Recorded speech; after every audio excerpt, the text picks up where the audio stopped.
Bagang po kita.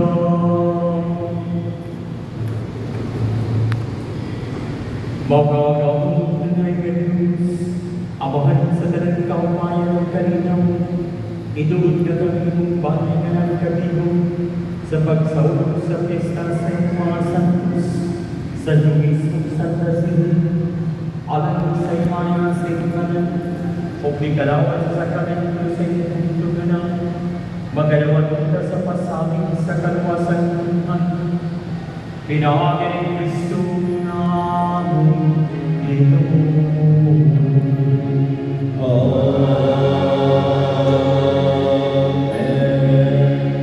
Panginoon sa magaling. Mayong buntag, Quezon.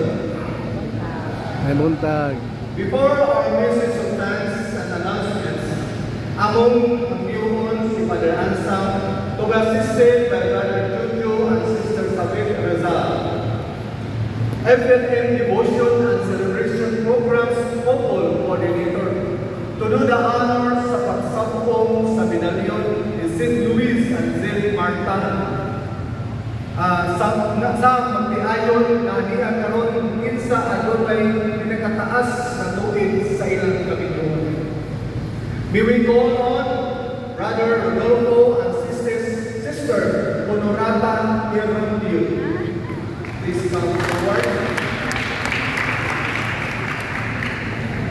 They are married February on February 6, 1974. O kanihan na karon sa ilang ika-52 katuig sa kabiguan. Wow!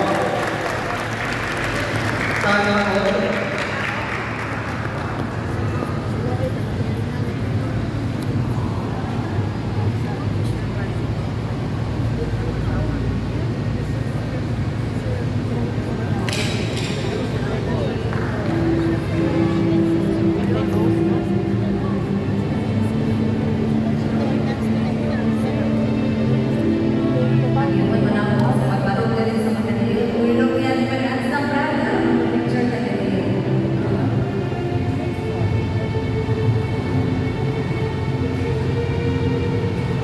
Congratulations and inspiration to Brother Happy for every 2 years.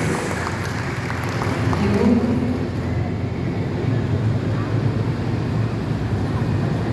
So maayong buntag pag-usapan ang buntanan on behalf sa atong team of pastors headed by Monsignor Jojo Lozano, the moderator, si Father Ansam, ang atong parish family and life spiritual director, and the family and life ministry sa atong parokya.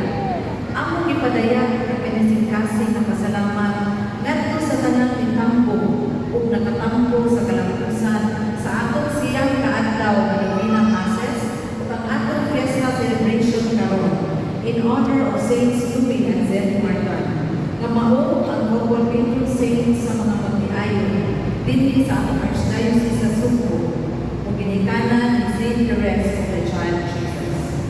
Special thanks for the success of our third Parish Couples Day celebration go to una, to all of our mass servers. Karon wala din si Mayor Nene Aligado at ilang FNM benefactor sa atong mga donors, Benita Azerini,